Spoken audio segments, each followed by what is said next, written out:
प्रजासत्ताक दिनाच्या प्रथमतः सर्वांना मनस्वी शुभेच्छा।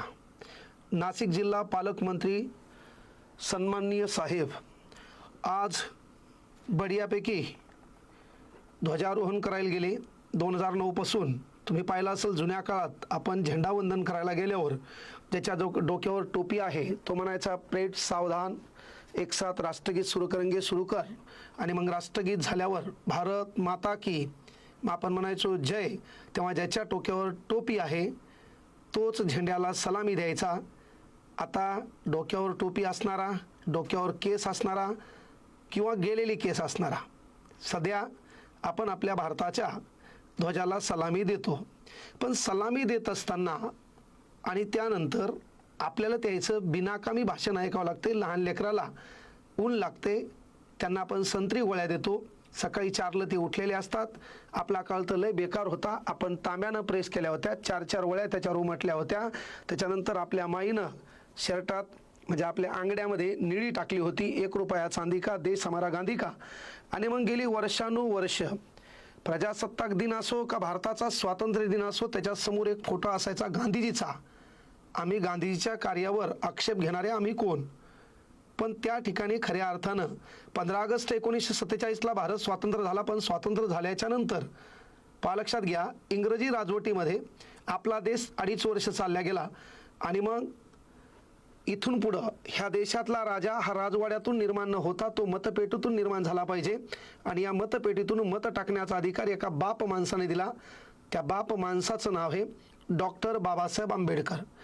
मग पालकमंत्री साहेब, तुमचं काम होतं की तुम्ही 1-1.5 तास रटाळवानं लोकांना बोर करणारं, लोकांना ताण देणारं भाषण दिलं।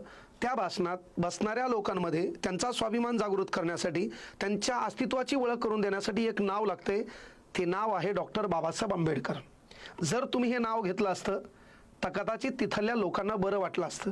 पण काय होतं माहिती आहे का, मी या ठिकाणी जी काही माधवी जाधव नावाच्या वनकर्मचारी आहेत, प्रथमतः तुमच्या निडरतेचा, बाबासाहेबांवर असलेल्या निस्सम प्रेमाचा मी पहिल्यांदा फॅन झालो। प्रथमतः ताई, तुम्हाला, तुमच्या कर्तृत्वाला, तुमच्या कार्याला, तुम्ही ज्या ठिकाणी त्या ठिकाणी वक्तव्य केलं त्या वक्तव्याला मानाचा क्रांतिकारी जय भीम आहे। पण विनंती काय माहिती आहे का, सूर्याचं अस्तित्व 4-5 बांडगुळं कधी लक्षात घ्या झाकू शकत नसतात।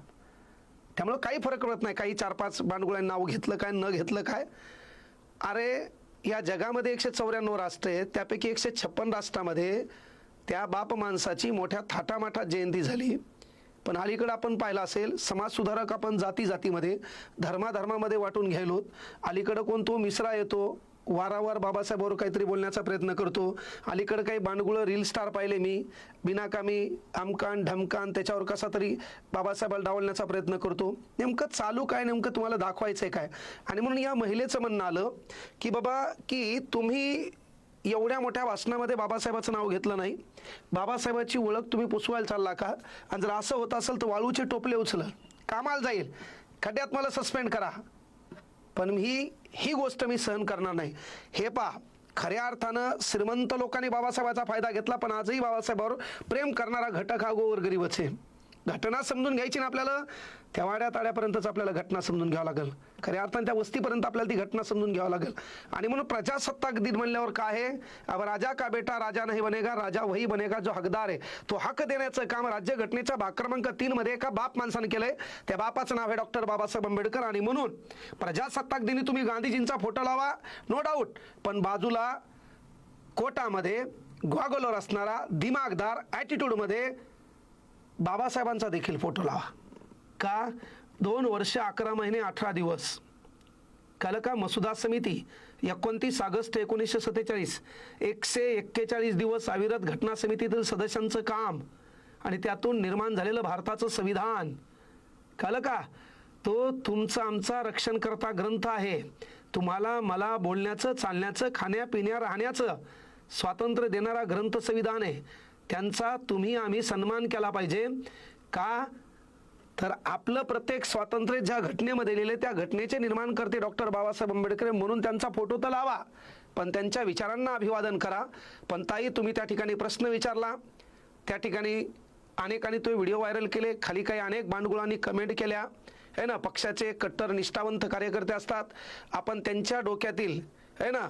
म्हणजे सुपीक डोक्यातले नापीक विचार आपण काढू शकत नाहीत, पण शेवटी ताई तुमच्या मनामध्ये तुमचं कर्तव्य पार पडत असताना बाबासाहेबाबद्दलचं प्रेम, बाबासाहेबांच्या विचाराबद्दल आणि बाबासाहेबांनी आपला जो उद्धार केला त्याबद्दलची कृतज्ञता पाहून अक्षरशः खूप छान वाटलं. ताई मानाचा क्रांतिकारी जय भीम. सर्वांनी प्रजासत्ताक दिन ह्या दिनानिमित्त समाजसुधारक, विचारवंत, क्रांतिकारक ज्यांनी आपल्या संसाराची राखरांगोळी करून शरीराचं रक्त सांडून ही पवित्र भारतभूमी आपल्या ताब्यात दिली आहे, तिचं रक्षण करा, आपल्यातले भेवेदावे कमी करा आणि समाजसुधारक, विचारवंत त्यातल्या त्यात बाबासाहेबांचा द्वेष करणं थोडं टाळा. शेवटी मानाचा जय भीम, जय शिवराय. धन्यवाद.